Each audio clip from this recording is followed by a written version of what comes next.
Coffee with a Chair was recorded before a live studio audience.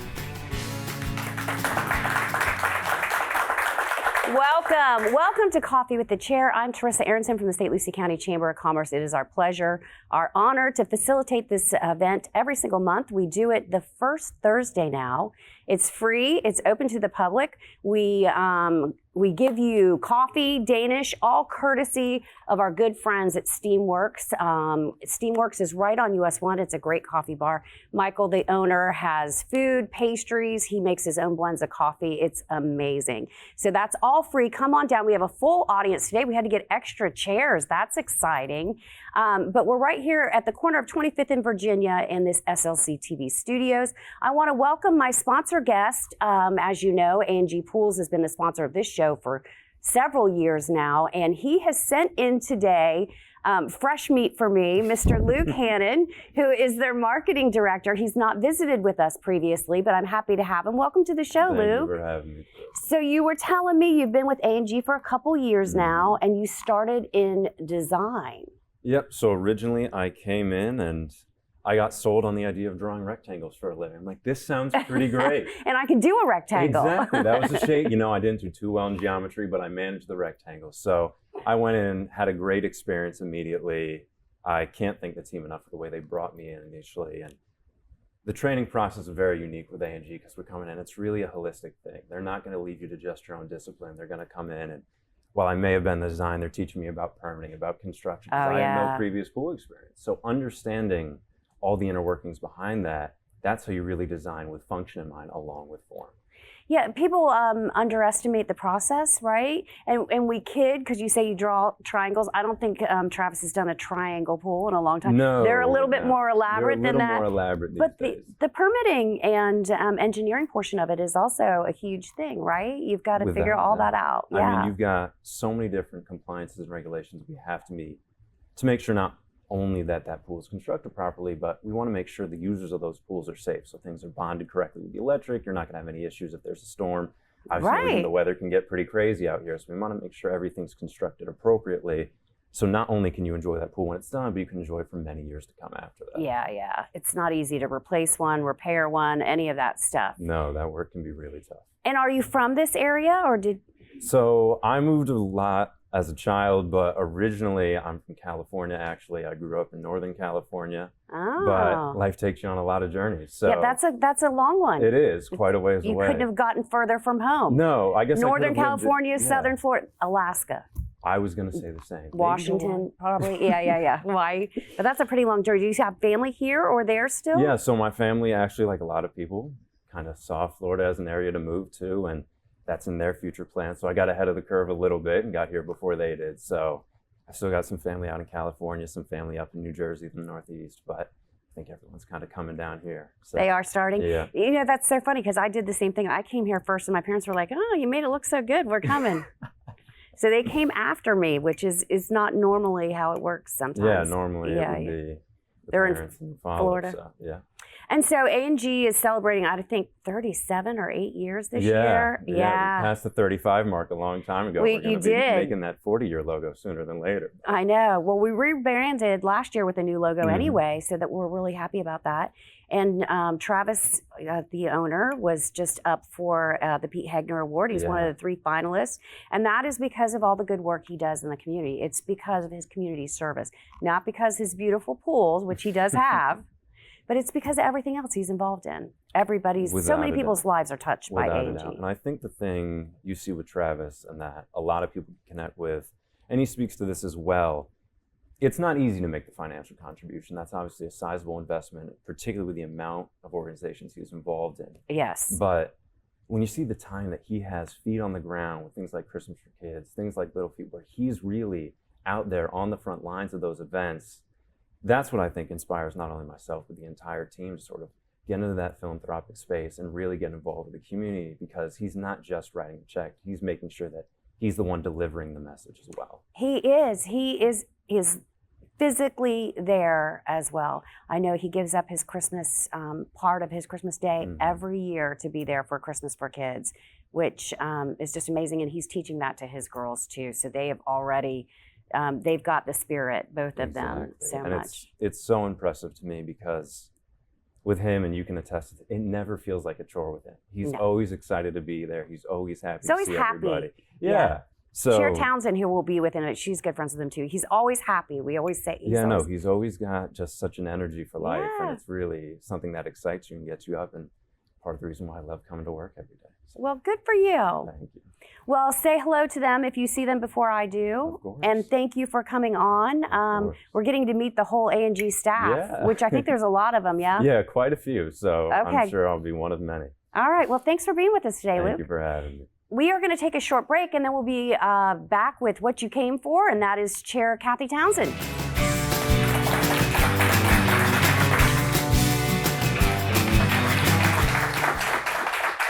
Welcome back to Coffee with the Chair. I'm still Teresa Aronson, and I am here with the one, the only Board of County Commission Chair, serving our community for 2 years in that position, which is unusual. We had some movement, some new people, and so we're thankful for her service. Please welcome Chair Kathy Townsend. Good morning. Good morning. Good morning. Good morning. During the break, I found out that Steamworks does call themselves a coffee bar and eatery because they have so much food. I mean, they have a full menu there. So I don't think I tell people that enough, and I should, because it's not just coffee. So I felt like I had to get that off my chest. Okay. Plus, they're a sponsor of the show, so. They're so good to us here on the show, and A&G Pools is so good to us, and you and I personally too. So we're very grateful for all of them. So what's new? What's going on? What's not going on? Well, I can't say what's not going on at the county because we're moving forward. There's a lot of yes, Buc-ee's, all that stuff. We're not moving backwards. We're moving forward. Yeah. Buc-ee's is in permitting. They're moving along. It's actually being fast tracked.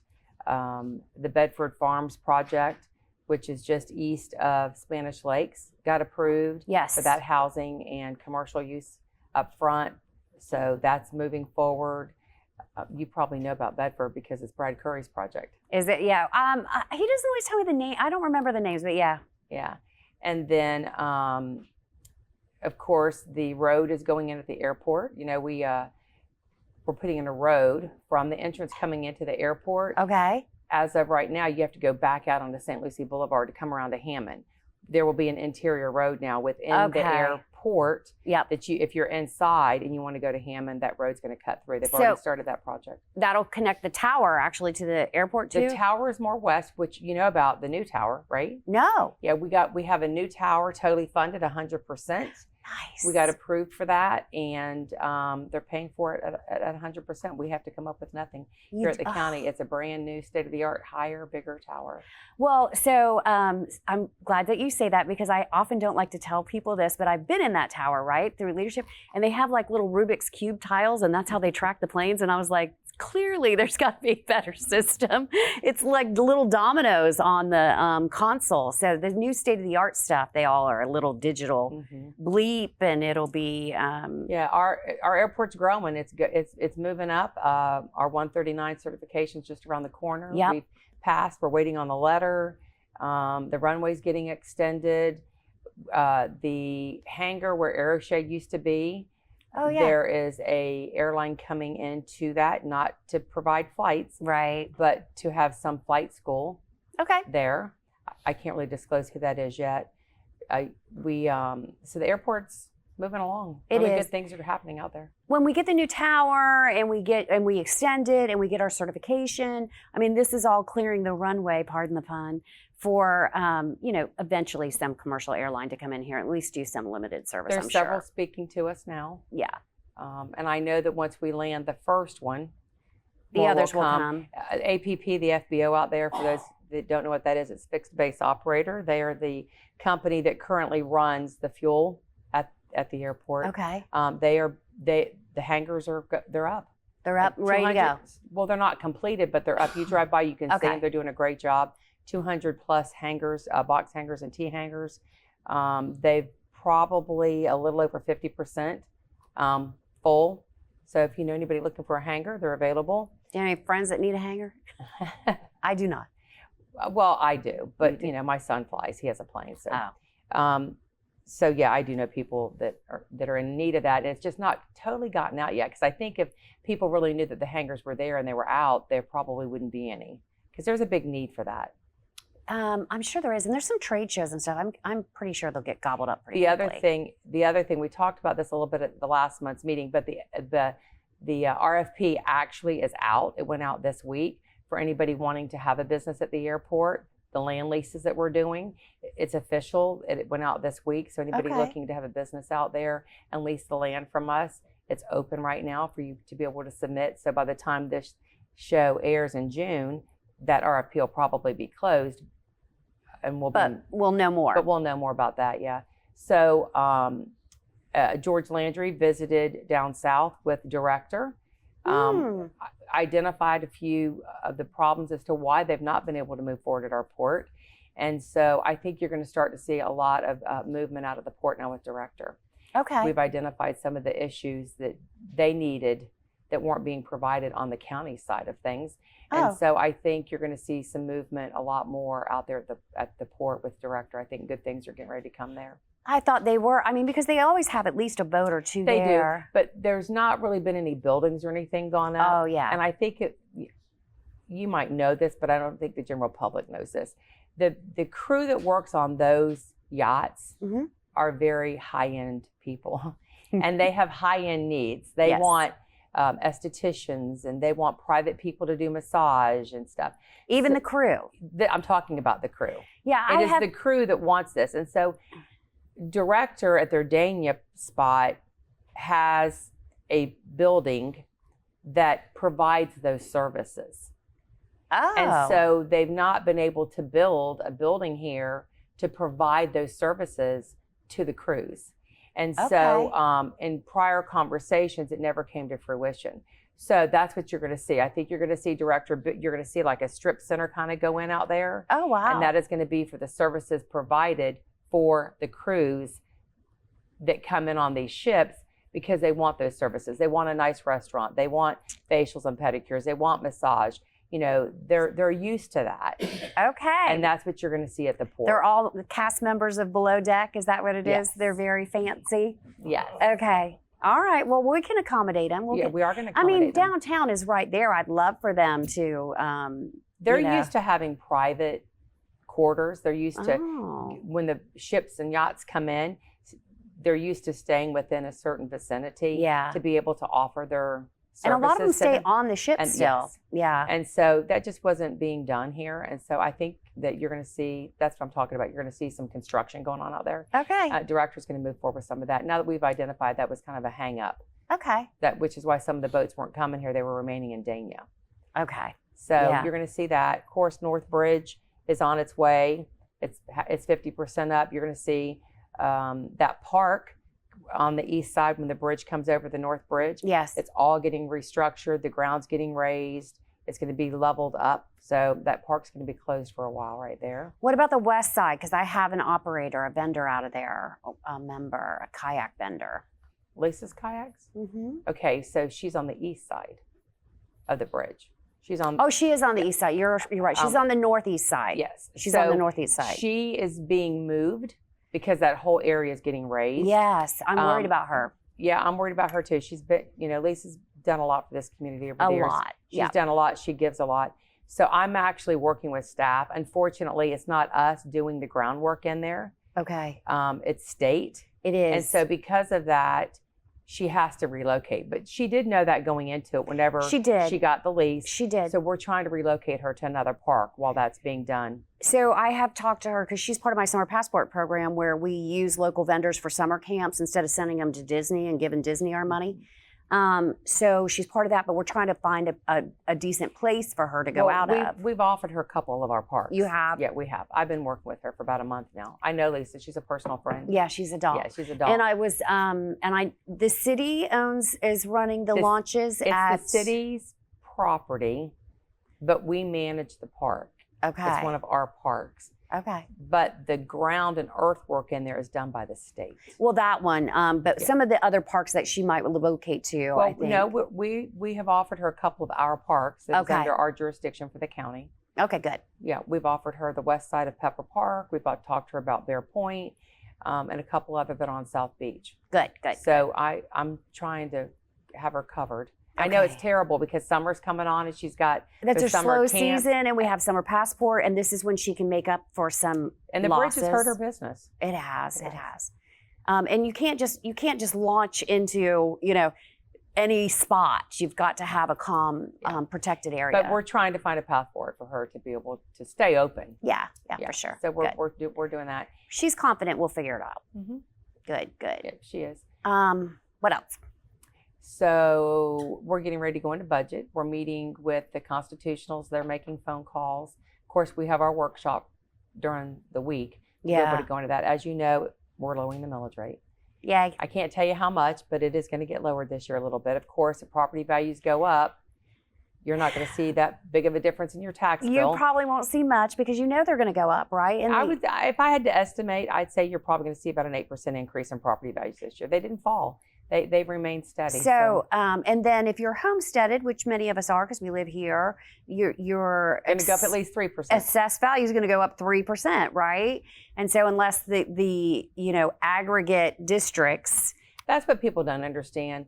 They've not seen that much of a decrease in their taxes, even though the millage rate has been lowered the last 5 years. From many different taxing districts. But if you're in the city and the city doesn't lower, well, then you're not going to see it because the county can lower the millage rate, but if the city doesn't. And then the other thing is if like last year, property values were up 17%.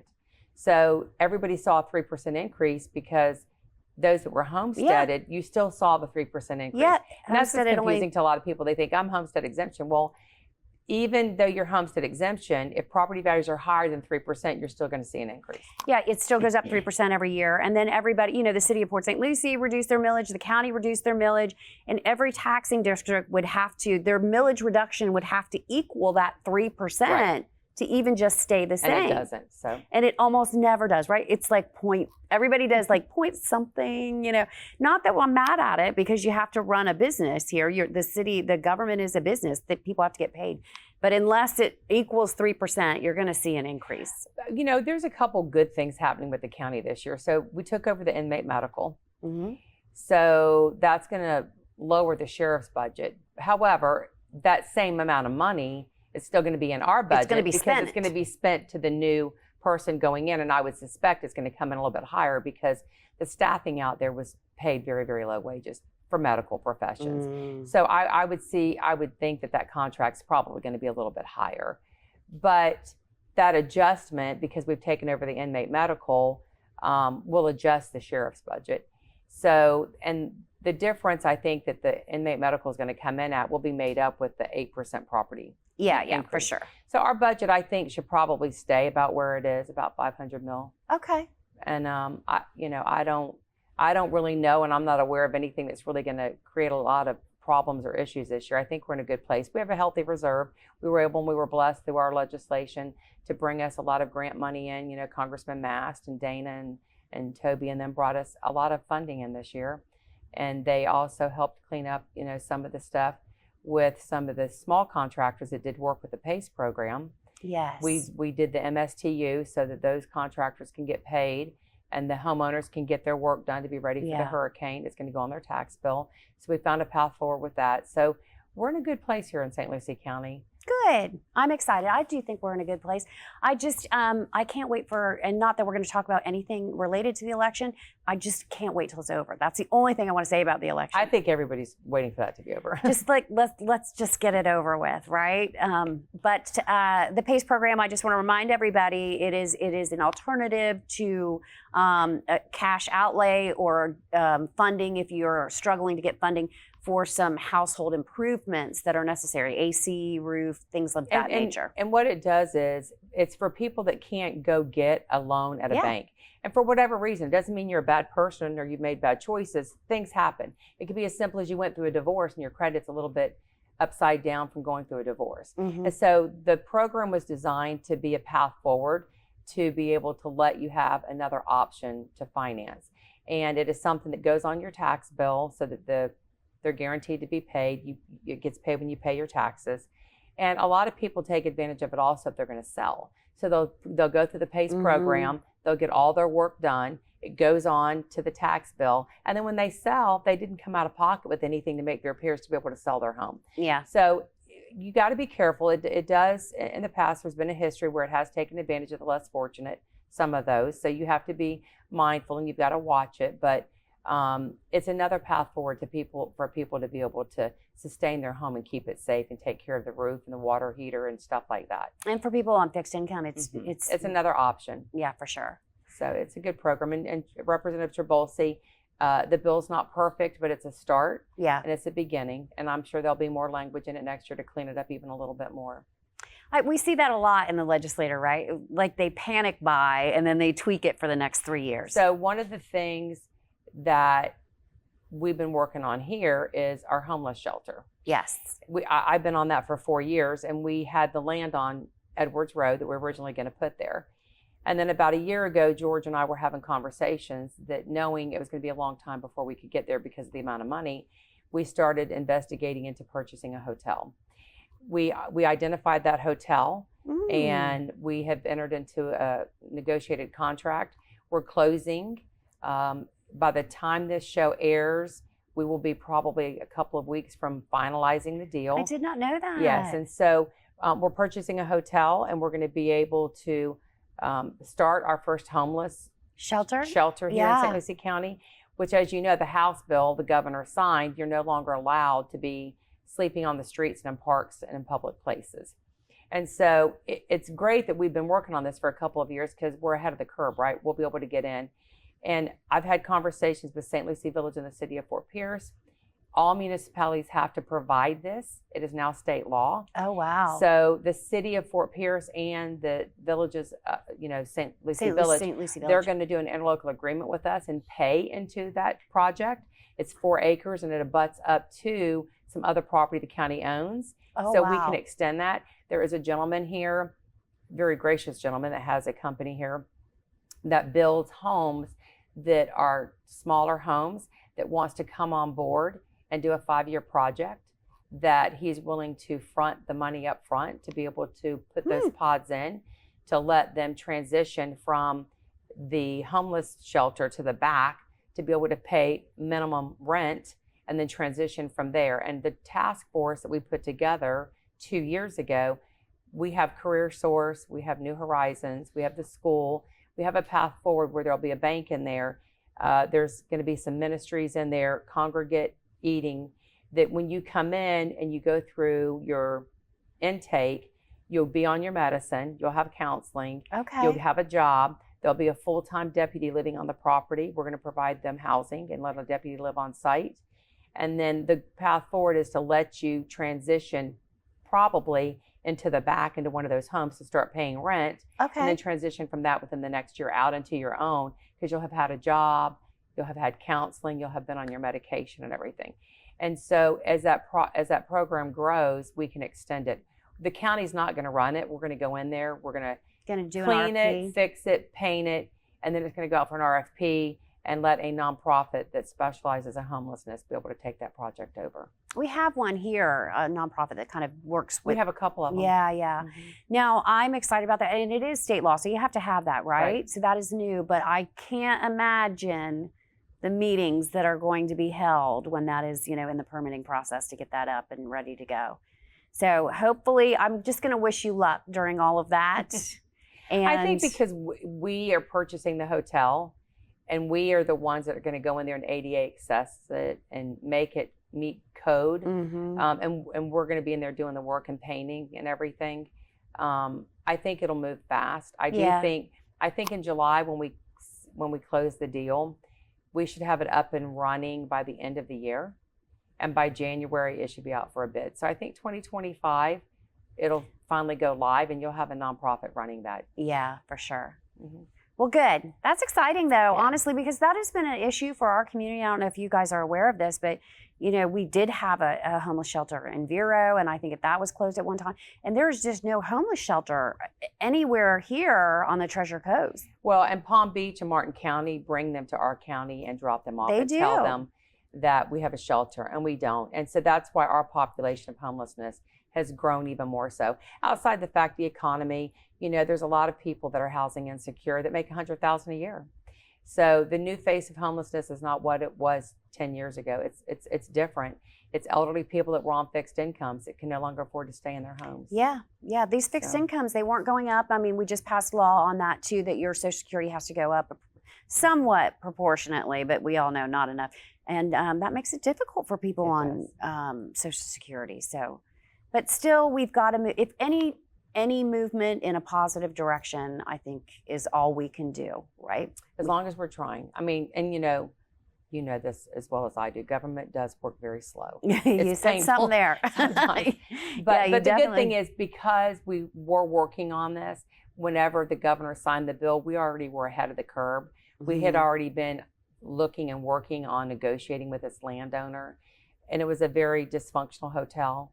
So we're actually putting a business out of business that was not a nice business. Yes. So it's a win-win actually for everybody, because it's shutting down something that wasn't the best, and providing something that's going to be good, and there's a need in our community. Positive influence there, because the clientele, we are a major thoroughway, 95, the turnpike comes right through here, and everything that you can imagine was happening at these places. Yes, so it's a good thing. Good. Other than that, our corridor to the north is where it's growing, up by Andrea Road. We do have some things out by Rangeline, out, in the making. A couple projects coming out that way. Yep. And other than that, some development project. Yep. We're good. We're in good shape. Good. I know some other projects are kind of struggling in the city, but not the county, so that's good. We may even get questions about that, but we'll see when we open it up to questions. Are you ready? I'm ready. Let's go. All right. You guys ready for questions? And there's no dumb question. Well, there are, but we won't point it out. I'm just kidding. But I do want to say there's new faces today. So many new faces, lots of and new I faces. love it. I see that Tina and Rich have sent somebody from All Security. Thanks for being here. Tina and Richard, I love them. Yeah, they're a good, great couple. Yeah. I see two new gentlemen in the back. They're hiding. That's all right. But who has a question? And you can ask anything. We try to have, a myriad of information ready for. Really, nobody's going to ask a question. Everybody's being quiet This is today. the largest crowd we've ever had. It is like it's a full room today. And nobody wants to ask a question.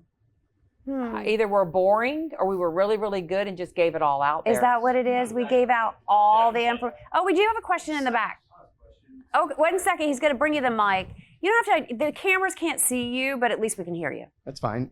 Since Brightline is now up and running, going through, and I know there's no stops after West Palm till you get to the Orlando airport, do you see St. Lucie County or maybe eventually getting a stop with that, or do you not? Because I know Melbourne is looking at it. There's other cities looking at it. Wasn't sure. Do they go to Melbourne? They don't go to Melbourne, do they? They it stop. turns off right There's going to be a stop in Cocoa. Full disclosure, it doesn't matter to me if a stop comes here, because I don't think Brightline's going to remain in business for passengers. I think it's a fake thing to be able to get to cargo. That's my personal opinion. I think it was just a front that they put up there to be able to say that they tried everything and it didn't work out. And so now they're going to have cargo. And that's what they wanted all along, to be able to get the goods to the Panama Canal. So that's what I feel personally. And so I don't see us ever having a stop here. Of course, if it did come, that would be in the city of Fort Pierce, not the county. So I can't really speak for the city, but I will tell you also, I do know that there was a potential for it to come to Fort Pierce, but through negligence on the city of Fort Pierce is why it didn't come. There was conversations that could have happened stronger, that if the city really wanted it to be here, it could have been here. So I don't see it coming. I think that ship has sailed. I think that it's going in Stewart again. In a way, I'm glad it didn't come here, because I think eventually it's going to be another abandoned building. And I would say, I would say I'm that very politically incorrect.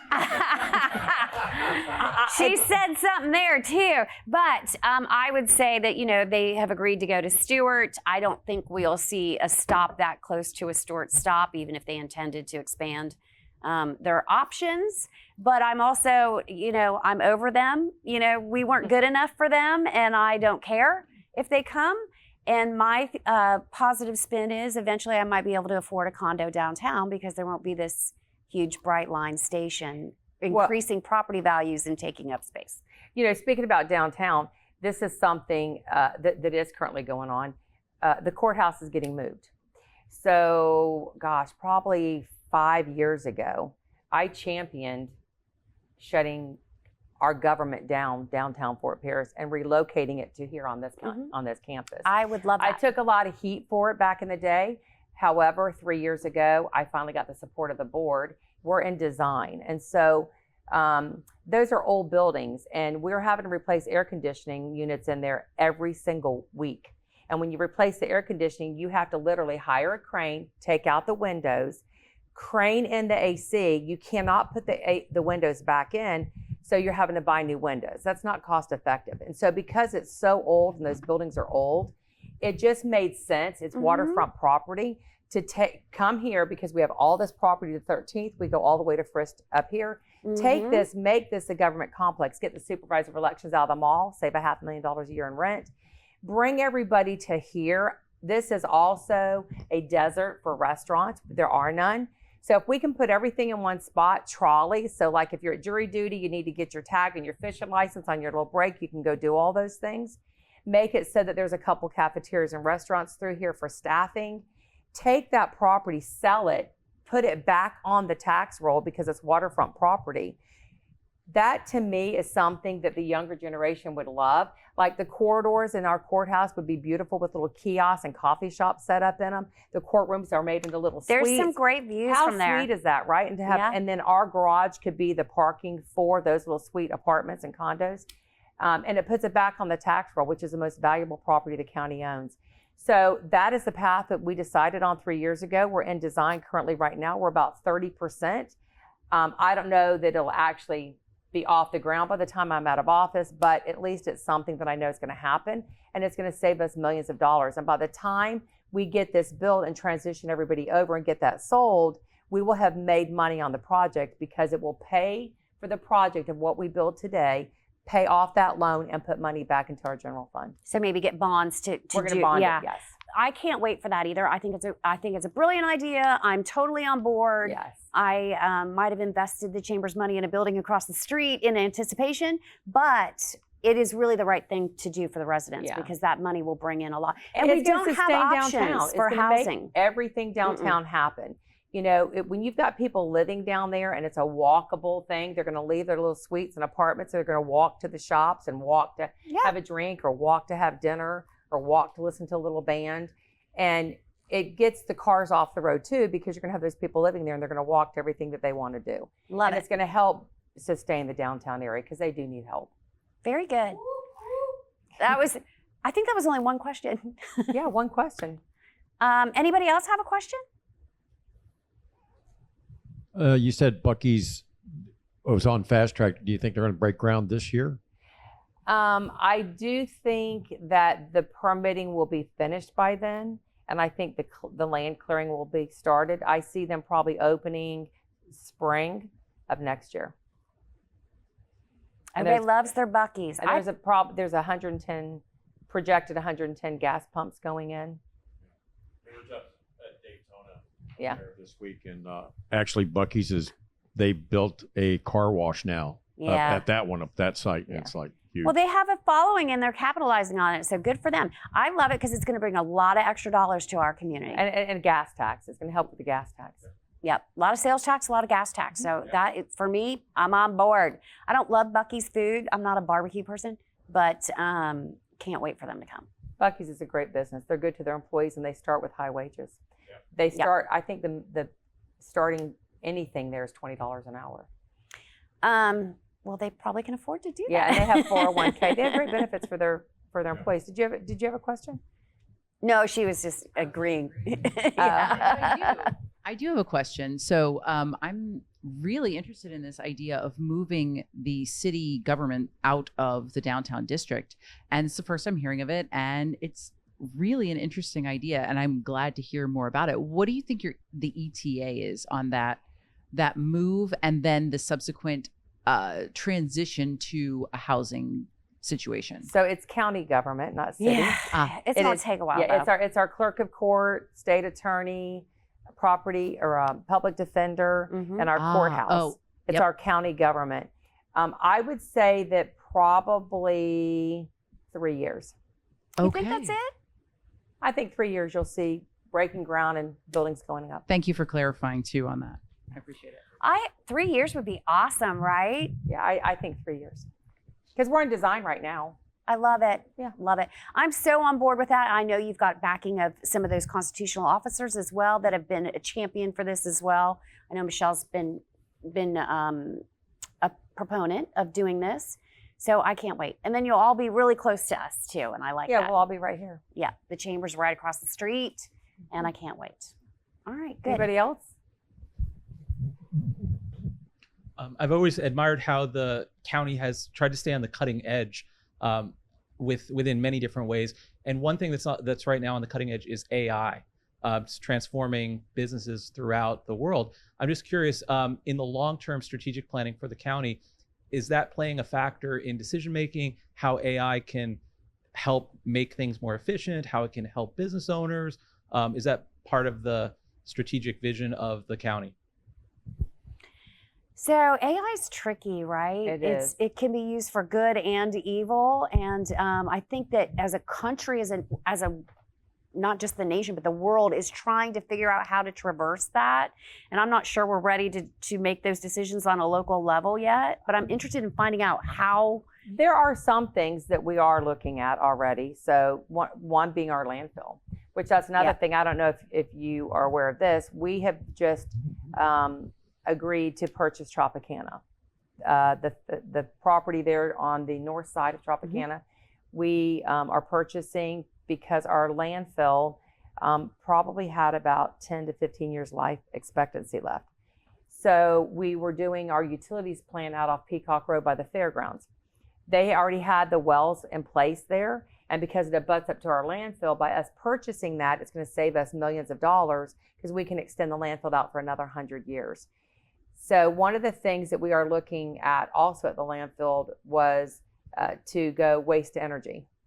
That was something that we have been talking about. I'm not saying we're going to go in that direction. I support it, obviously, but I don't know that we'll get there. But it's something that we do look at. We're always looking at things to move us forward. We do try to stay on the cutting edge of everything and try to stay ahead of everything. Our landfill does make money. We make money with our recycling. We also have our cardboard out there in our boxes, and we bale. We have a person that buys those bales from us. So our landfill, of course, it's an enterprise fund, and we have a very successful landfill. I would encourage any of you, if you've not been to our landfill, to see how things are done out there. Take a field trip out there. It's pretty impressive. You wouldn't think garbage is that interesting, but it really is when you go out there and see how they have the baling facility and they have the recycling facility and how things are separated, and how the mounds are done. For years, our methane gas has been sold to Tropicana. That's how they've operated their plant. It's off of our landfill's fuel. A lot of people don't know that, right? So part of Tropicana is remaining there with their cold storage and stuff. So, and there's another piece to the east of the Tropicana property that somebody else is purchasing. We purchased what we needed to the north side that butts up to it. So there is still part of Tropicana that's remaining there, but we've had a long time partnership with our landfill, just in supplying their energy through our methane gas. An enterprise fund means they sustain themselves with fees from bringing in tonnage, from bringing in the trash, and from their assets that they sell off. So they're able to pay their people and operate there without dipping into the county's budget. Yeah.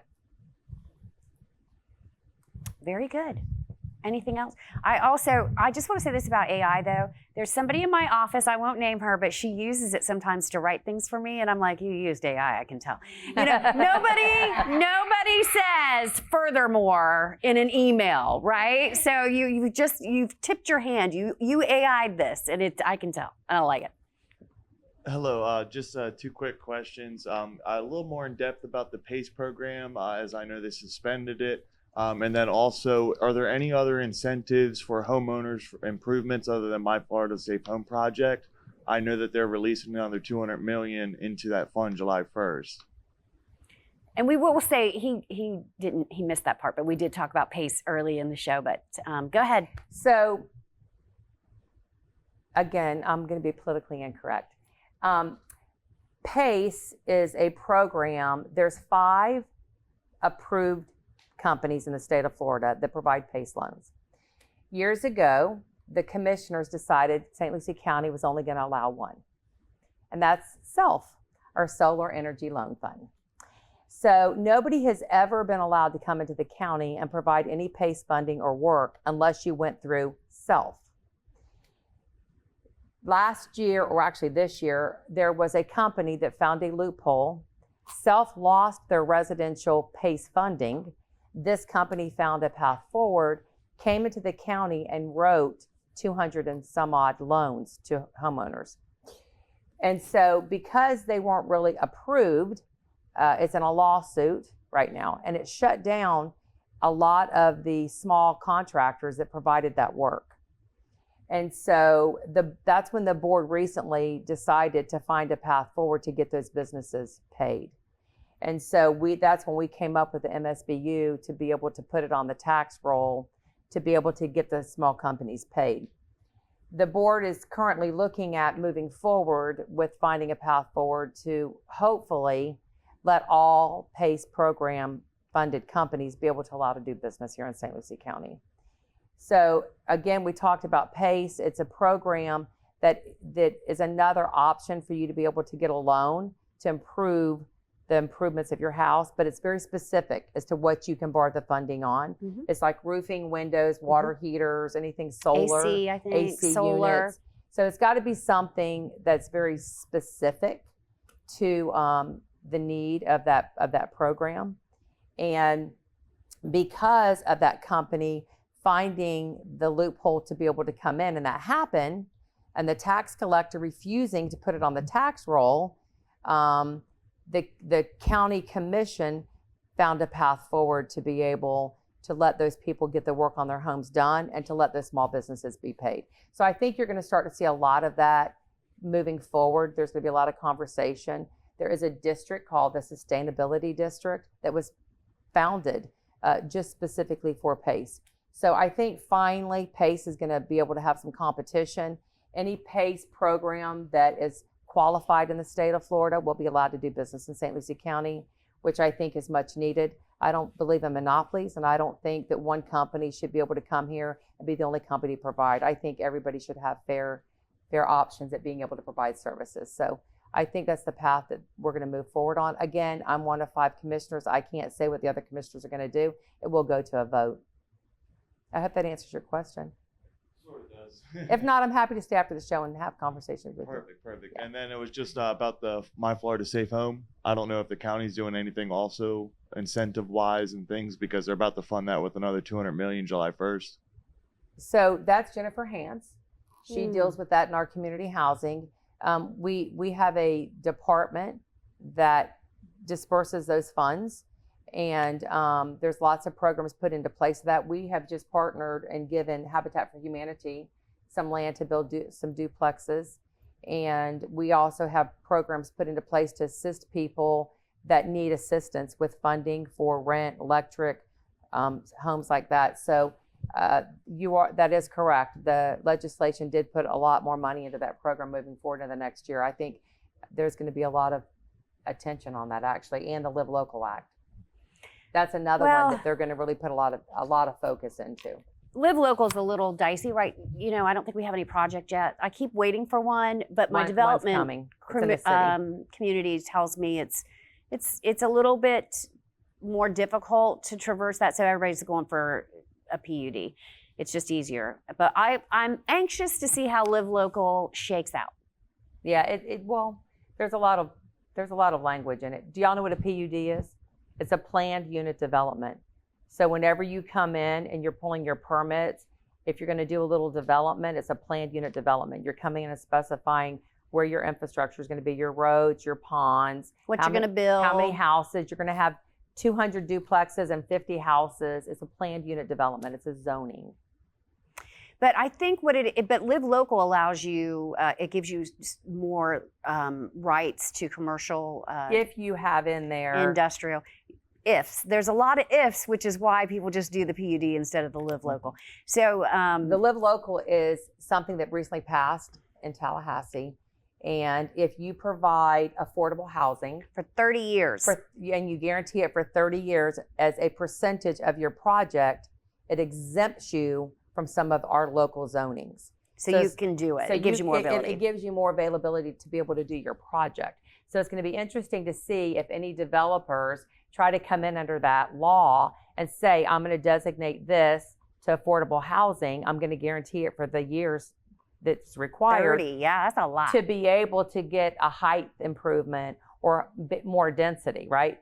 Nobody has done that yet, but we know that it's coming. Yeah, so they can skirt some of the requirements that the county has put in place if they agree to provide the 30 years of affordable housing. Yeah. So it's still a long time, but you know what? We do need affordable housing. Definitely. You know, St. Lucie County, our numbers did not fall. You know, our rents didn't fall, and it's very difficult for somebody that is a blue collar worker or somebody that's Home Depot or whatever to be able to afford to live here, and we need to fix that. We need to find a path forward. It's not right. We're a bedroom community, and there's a lot of elderly people that live here, and we need to find a path forward to make it more affordable to live in St. Lucie County. I don't like the fact that we're number one in the state of Florida, that our housing is the most expensive. Well, that's not who we are in this county. And we're still in the top 10% of places to move to. And so, unfortunately, it's not a brag anymore, right? There's not, personally, it's not anything to brag about. We need to fix this. And, even growth. Growth is good, but it's about smart growth, right? Like, look at all these buildings that have gone up and they're sitting there empty. And I've said that for years. I'm like, why is the city, especially Fort Pierce, just lining the streets with all these warehouses with no tenants coming in? Like, it's going to play itself out. You're going to sit there with all these empty buildings. Build housing that people can afford to live in or afford to buy and rent. We have to find a path forward to get back to help our residents. I agree. It's a critical need right now in St. Lucie County. Well, for no questions, we had a lot of questions. We did. So I appreciate that very, very much. Thank you, everybody, for being here today. Yes, yes. I hope everybody continues to come because there is a lot of great information. A lot of people do watch this, though, as well. So we appreciate that. I want to thank Michael from Steamworks Coffee Bar and Eatery for providing coffee in Danish, as always, and to A&G Pools for being And I want to thank our guys at SLC TV that always makes this show happen. Yep, Mike and Stefan. And of course, the chair for spending time with us and always being incredibly forthright in all her answers, right? Well, those that know me know that I'm very politically incorrect, and that's okay. And we don't mind. So thank you, everybody, for coming. And until next time, have a great day. Thanks.